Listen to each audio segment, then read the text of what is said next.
हमारी सभी डिफेंस के सर लोगों को राम राम सर, जय Hind sir, very good evening sir.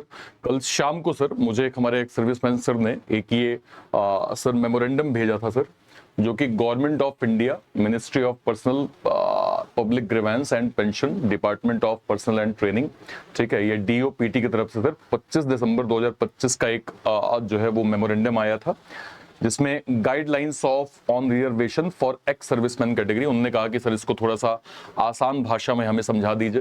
तो मैंने कहा सर इंस्टेड ऑफ दिस कि मैं आपको बताऊं, सभी को सर ये गाइड कर देता हूं कि इस पे क्या क्या जो है वो बेसिकली दिया गया था और किन किन चीजों का सर हमें ध्यान रखना है। बहुत सिंपल भाषा में, बहुत आसान भाषा में मैं ये आपको बता देता हूं सर, ताकि आपको थोड़ी सी क्लैरिटी हो जाए सर। सारे हमारे सर लोग जो पहली बार इस चैनल पे आए हैं, रिक्वेस्ट है आप लोग चैनल को सब्सक्राइब जरूर कर लीजिएगा सर। यहाँ पे न केवल इंपॉर्टेंट इंफॉर्मेशन, प्री से मेंस तक की कंप्लीट बैंकिंग इंश्योरेंस की रीजनिंग एक्स सर्विसमैन कैटेगरी की आपको इस चैनल पे मिलती है सर। मेक श्योर करें आप सभी लोग चैनल को सब्सक्राइब जरूर कर लीजिए। चलिए, बहुत आसान भाषा में हम समझेंगे सर इसमें क्या क्या लिखा हुआ है और इसका मतलब जो है वो क्या होता है। समझिए सर, ये डॉक्यूमेंट का गवर्नमेंट पहले ये डिसाइड करती है कि बेनिफिट जो है वो किसको मिलेगा, क्योंकि रिजर्वेशन, एज के रिलैक्सेशन, फ्री एग्जम्पशन और फी एग्जम्पशन, एजुकेशनल रिलैक्सेशन, प्रायोरिटी, ये सब तभी मिलेगा जब गवर्नमेंट ऑफिशियली उस पर्सन को एक्स सर्विसमैन माने। अगर किसी को ईएसएम स्टेटस ही नहीं मिला तो उनको कोई रिजर्वेशन नहीं मिलेगा सर, और इसी वजह से गवर्नमेंट ने सबसे पहले डिफिनीशन जो है वो यहाँ पे प्रोवाइड कर दी है। ठीक है सर, ओके। यानी कि who has serve in any rank, ये इसमें नोटिफिकेशन में लिखा है। इसका मतलब ये है सर कि गवर्नमेंट ये नहीं देखती है कि आप ऑफिसर थे, जेसीओ थे, सोल्जर थे, कुक थे, ड्राइवर थे, क्लर्क थे, नर्सिंग असिस्टेंट थे, टेक्नीशियन थे, स्टोर कीपर थे, आप रेडियो ऑपरेटर थे, सिंगल मैन थे, सब इक्वल है। रैंक मैटर नहीं करती, केवल और केवल यहाँ पे सर्विस मैटर करेगी सर, ये ध्यान रखिएगा। सिंपल लैंग्वेज में जो आर्मी, नेवी और एयर फोर्स में सर्विस कर चुके हैं, रिटायरमेंट, डिस्चार्ज, मेडिकल रीजन या फिर सर्विस कंप्लीट होने के बाद बाहर आए हैं, कुछ स्पेशल कैटेगरीज जैसे territorial army, short service commission officer, gallantry award winners भी एक्स सर्विसमैन माने जाएंगे। ये इस आर्टिकल में सर क्लियरली जो है वो मेंशन किया गया है। ठीक है सर, और आगे बढ़ते हैं। Combatant and non combatant document में दोनों वर्ड्स दिए गए हैं। इसका मतलब क्या है सर, ये समझिए। जो डायरेक्टली मिलिट्री ऑपरेशन में पार्टिसिपेट करे, जैसे मान लीजिए इन्फेंट्री सोल्जर, आर्टिलरी सोल्जर, है ना, आर्मर्ड कॉर्प्स, स्पेशल फोर्सेस, जो है पैराशूट रेजिमेंट ऑफिसर, ये आपके कॉम्बेटेंट में आ जाएंगे सर। नॉन कॉम्बेटेंट में जाएंगे जो सपोर्ट सर्विस देते हैं, जैसे clerk, driver, medical staff, technician, store keeper, mess staff, education corps, account, signal technical staff. ये लोग बैटल फील्ड में डायरेक्टली फाइट नहीं करते, लेकिन आर्मी का पार्ट होते हैं। गवर्नमेंट कहती है दोनों इक्वल हैं, दोनों को ही रिजर्वेशन के बेनिफिट मिलेंगे अगर वो एलिजिबल हैं तो। ठीक है सर, ओके, और आगे बढ़ते हैं। पेंशन लेके, मान लीजिए राहुल ने 20 साल आर्मी में सर्विस करी, रिटायरमेंट के बाद पेंशन मिलती है, एक्स सर्विसमैन उन्हें माना जाएगा। ठीक है सर, अगले पे आ जाइए। मेडिकल ग्राउंड पे आप डिस्चार्ज हुए हैं, ट्रेनिंग के टाइम या ड्यूटी के दौरान इंजरी हो गई, मेडिकल बोर्ड ने अनफिट आपको डिक्लेयर कर दिया, मेडिकल पेंशन आपको मिल रही है, ये भी एक एक्स सर्विसमैन कैटेगरी माने जाएंगे सर। फोर्स ने मैन पावर कम की, कभी कभी गवर्नमेंट आर्मी की स्ट्रेंथ रिड्यूस करती है, सर्विस मान लीजिए खत्म हो गई, ठीक है, उस कैटेगरी में भी आप ईएसएम जो है वो कैंडिडेचर आपका बनेगा सर। फिक्स सर्विस कंप्लीट, जैसे अग्निवीर नहीं लेकिन शॉर्ट सर्विस कमीशन या फिक्स एंगेजमेंट कंप्लीट हुआ, मिसकंडक्ट की वजह से आप नहीं बाहर आए हैं, ग्रेचुइटी आपको मिल रही है, आप ईएसएम माने जाएंगे। आर्मी में कुछ एंट्रीज फिक्स टेन्योर की भी होती हैं, जैसे 10 साल, 14 साल। शॉर्ट सर्विस कमीशन, अगर तीनों टेन्योर कंप्लीट हुआ और मिसकंडक्ट नहीं हुआ, ग्रेचुइटी के साथ आप रिलीज हुए, तब भी आपको ईएसएम का स्टेटस या दर्जा आपको यहाँ पे दिया जाएगा सर। नेक्स्ट पे आ जाइए। अगर क्वालिफाइंग सर्विस कंप्लीट की है और पेंशन होल्डर है टेरिटोरियल आर्मी, तो भी आपको सर यहाँ पे ईएसएम होल्डर या ईएसएम का दर्जा आपको मिलेगा। गैलेंट्री अवार्ड विनर्स का मतलब क्या हो गया सर, जैसे परमवीर चक्र हो गए, अशोक चक्र हो गए, वीर चक्र हो गए, शौर्य चक्र हो गए, इन सभी को sir as per notification ESM का दर्जा जो है वो दिया जाएगा। और आगे बढ़ते हैं sir. SSCO, short service commission officer, अगर इनिशियल टेन्योर कंप्लीट करके रिलीज आप हुए हैं, मिसकंडक्ट की वजह से नहीं, ग्रेचुइटी आपको मिल रही है, तब भी आप यहाँ पे ईएसएम जो है वो प्रॉपर कहलाएंगे सर। ठीक है, ओके। ये रूल्स कहां अप्लाई होते हैं? ये रूल्स अप्लाई होते हैं सर सेंट्रल गवर्नमेंट की जॉब्स में, group C and group D की पोस्ट में, पैरामिलिट्री फोर्सेस में असिस्टेंट कमांडर लेवल तक आप जो है वो अप्लाई कर सकते हैं या अप्लाई यहां पे होते हैं सर, ठीक है, ओके।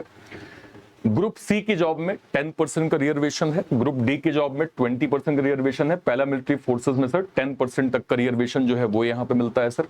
ये रिजर्वेशन हॉरिजॉन्टल रिजर्वेशन होते हैं।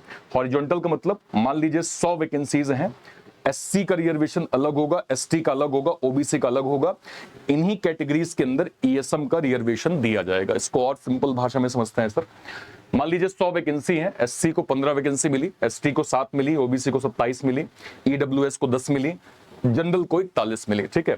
अब ईएसएम को अलग से 10 सीट जो है वो नहीं मिलेंगे सर, ईएसएम इन्हीं कैटेगरी के अंदर एडजस्ट होते हैं, जिसको हम क्या बोलेंगे, OBC plus ESM, SC plus ESM, UR plus ESM, EWS plus ESM. इसी जोन को सर या इसी फॉर्मेट को हॉरिजॉन्टल जो है वो रिजर्वेशन की जो है वो डिफिनेशन दी जाती है, ठीक है सर, यहां तक क्लियर है। और आगे बढ़ते हैं। SC ST OBC ex serviceman का एडजस्टमेंट डॉक्यूमेंट में एक और इंपॉर्टेंट बात है, अगर एससी एक्स सर्विसमैन सेलेक्ट होते हैं तो उन्हें एससी रिजर्वेशन के अगेंस्ट एडजस्ट किया जाएगा।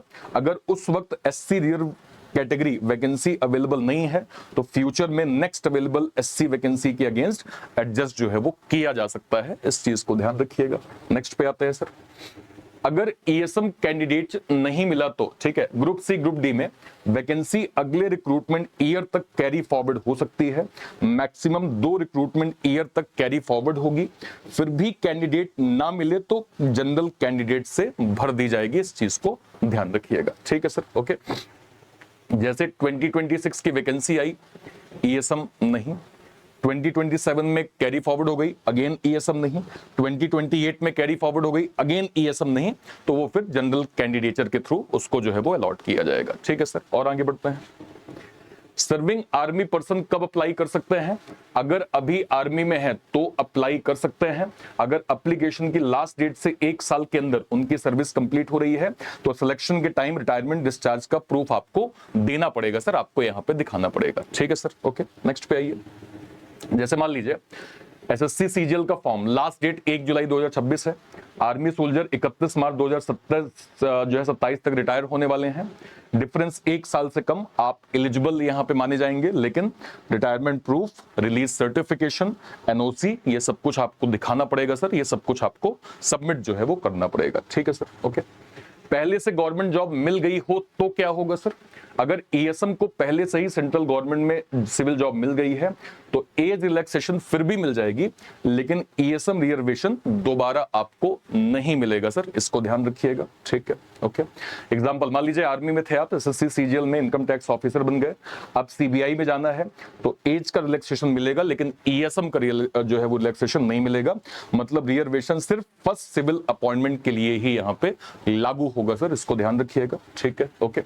रोस्टर कैसे चलता है? 100 पॉइंट रोस्टर बनाया जाता है 10% रिजर्वेशन के लिए, 1, 11, 21, 31, 51, 61, 71, 81, 91, ये सब एक्स सर्विसमैन के लिए क्या होते हैं सर? रिजर्व होते हैं, ठीक है सर, ओके।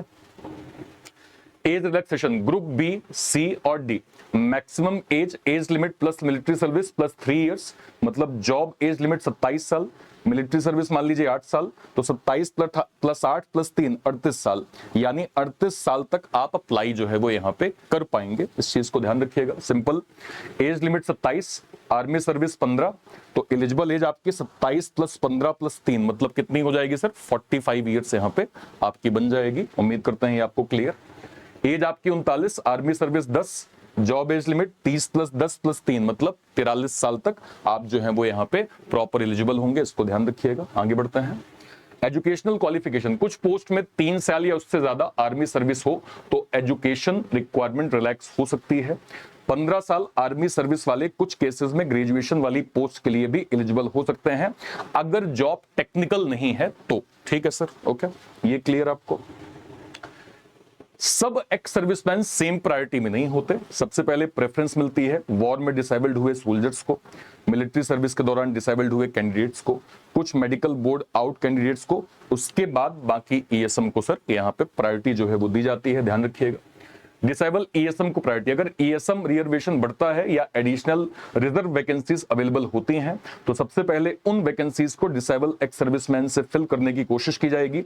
अगर डिसेबल कैंडिडेट अवेलेबल ना हो तो बाकी एक्स सर्विसमैन को यहां पे सर कंसीडर किया जाएगा, इस चीज को ध्यान रखिएगा, ठीक है सर। ओके, सिलेक्शन स्टैंडर्ड, अगर रिजर्व सीट भरने के लिए इनफ ईएसएम नहीं मिले तो गवर्नमेंट सिलेक्शन स्टैंडर्ड थोड़ा रिलैक्स कर सकती है, लेकिन क्वांटिटी मेंटेन रहनी चाहिए।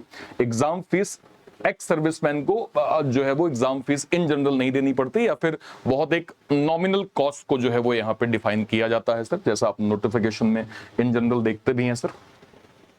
तो फिर से एक बार सिंपल शब्दों में, ग्रुप सी का 10% रिजर्वेशन, ग्रुप डी का 20% रिजर्वेशन, हॉरिजॉन्टल रिजर्वेशन आपको मिलता है, देन कैरी फॉरवर्ड 2 साल तक हो सकता है, age relaxation military service plus 3 साल, फ्री लगभग एग्जेम्प्ट आपकी हो जाती है, पहले से सिविल जॉब है, आपको एज का रिलैक्सेशन मिलेगा लेकिन रिजर्वेशन नहीं मिलेगा। रोस्टर पॉइंट आपका 1, 11, 31, 41, 51, 61 ऐसे आपका चलता है, ध्यान रखिएगा, ठीक है। और फाइनल अगर मैं देखूं, एनी रैंक का मतलब है ऑफिसर से लेकर सिपाही तक आप इंक्लूड हो सकते हैं। कॉम्बेटेंट एंड नॉन कॉम्बेटेंट दोनों एलिजिबल हैं। रेगुलर आर्मी, नेवी, एयरफोर्स की सर्विस कवर्ड है। Retirement, medical discharge, reduction in establishment and qualifying tenure complete होने जैसे केसेस में ईएसएम मिल सकता है। सब्जेक्ट टू डॉक्यूमेंट की कंडीशन, मिसकंडक्ट या इनएफिशिएंसी कारण डिस्चार्ज होने वाले लोगों के लिए ऑटोमेटिकली ईएसएम जो है वो स्टेटस का बेनिफिट डॉक्यूमेंट सपोर्ट नहीं करता, ठीक है सर। उम्मीद करते हैं आपको ये कंप्लीट जो एक आया था मेमोरेंडम, इसकी आसान भाषा में आपको जो है वो लैंग्वेज समझ में आ गई होगी सर, ठीक है। आपको क्लियर हो गया होगा इस बेसिक जो है वो मेमोरेंडम की मेन चीजें क्या दी हुई थी। इसके अलावा सर कहीं कोई क्वेरी होती है, कोई डाउट होता है, इस वीडियो के कमेंट सेक्शन में अपनी बात आप जरूर रखिएगा सर, ठीक है। ध्यान रखिएगा 2026 में सभी बड़े एग्जाम्स आपके सामने है सर। आईबीपीएस का नोटिफिकेशन आ चुका है, एसपीआई क्लर्क आएगा, आईबीपीएस आरआरबी क्लर्क का भी आने वाला है सर। इसी को ध्यान में रखते हुए सर हमने डेडिकेटेड यहाँ पे अगर मैं आपको दिखा पाऊं तो हमारा सर पलटन 2.0 का बैच लॉन्च हुआ है। ये डेडिकेटेड बैच हमारा SBI clerk, IBPS clerk, RRB clerk के लिए है सर। यहाँ से आप बिल्कुल स्क्रैच से एज एक सर्विसमैन कैटेगरी की स्टडी जो है वो बिल्कुल बेसिक से कर सकते हैं। इसमें हमारा कंप्लीट प्री प्लस मेंस का जो है वो कंटेंट आपको मिल जाएगा सर।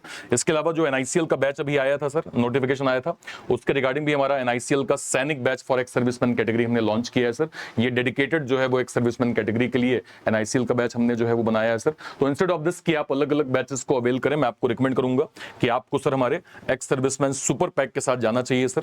ये सुपर पैक हमारा मोस्ट डिमांडेड केवल और केवल एक्स सर्विसमैन कैटेगरी के लिए बनाया गया है। इसमें केवल ईएसएम के बैचेस आपको मिलते हैं और इसमें सर फाइनली हमने प्रो वर्जन भी इसका लॉन्च कर दिया है। अगर मैं आपको दिखा पाऊं, exclusive pro mentorship, 1-to-1 doubt session, personalised study road map, weekly live Zoom mentorship, personality guidance, direct mentor access, accountability support, Telegram community, target based preparation plan, expert career counselling, priority student support, ये सब कुछ आपको sir super pack pro के अंदर मिल जाएगा। अगर मैं इसकी ऑफरिंग देखूंगा सर तो जो हमारा सर एक क्लासिक पैक है वो 1 साल का 1899, 2 साल का 2499 और जो प्रो पैक है सर वो 2 साल के लिए 2999 में प्रॉपर आपको मिल जाएगा। इसको आप कहां से अवेल कर सकते हैं, या तो इसी वीडियो के डिस्क्रिप्शन बॉक्स में जाइए या फिर कोई वीडियो, लेट सपोज मान लीजिए आप ऐसे चैनल पे गए सर, ये चैनल पे है रीजनिंग बाय अर्पित सर, आपने सर्च किया, जैसे आप इसको सर्च करेंगे कोई वीडियो, लेट सपोज मान लीजिए सर आप ऐसे वीडियो सेक्शन पे जाते हैं, मान लीजिए आपने इसी वीडियो पे सर क्लिक किया, जैसे ही आप इस वीडियो पे क्लिक करेंगे सर, क्लिक करके जैसे ही आप डिस्क्रिप्शन बॉक्स में जाएंगे तो आप यहाँ पे देख पाएंगे सर कि ये आपको पलटन का 2.0 का बैच मिल जाएगा जो कि हमारे सभी क्लरिकल की फाउंडेशन को कवर करेगा। इसके अलावा हमारा एनआईसीएल का भी बैच कहीं मिल जाएगा, बट मैं आपको रिकमेंड करूंगा कि आपको हमारे एक्स सर्विसमैन सुपर पैक के साथ जाना चाहिए। मान लीजिए आप इस पैक पे क्लिक किया, आपने क्लिक करते ही आप बाय नाउ पे गए, क्लासिक, क्लासिक प्रो, आपने प्रो पे क्लिक किया, क्लिक करते ही बस यहाँ पे जो कोड लिखा है सर इसको सिंपल हटा के यहाँ पे आपको लिखना है ARPIT। क्या लिखना है सर? ARPIT। जैसे ही आप कोड सेक्शन में ARPIT मतलब अर्पित लिखेंगे, आपको maximum additional discount ex serviceman super pack में प्रॉपर जो है वो मिल जाएगा, ठीक है सर। ओके, और कहीं भी कोई क्वेरी होती है इस वीडियो के कमेंट सेक्शन में अपनी बात आप जरूर रखिएगा। फिलहाल के लिए सेशन को इतना ही रखते हैं, टिल देन, तब तक के लिए bye bye, thank you so much, thank you so much, thank you so much, Jai Hind, thank you, thank you.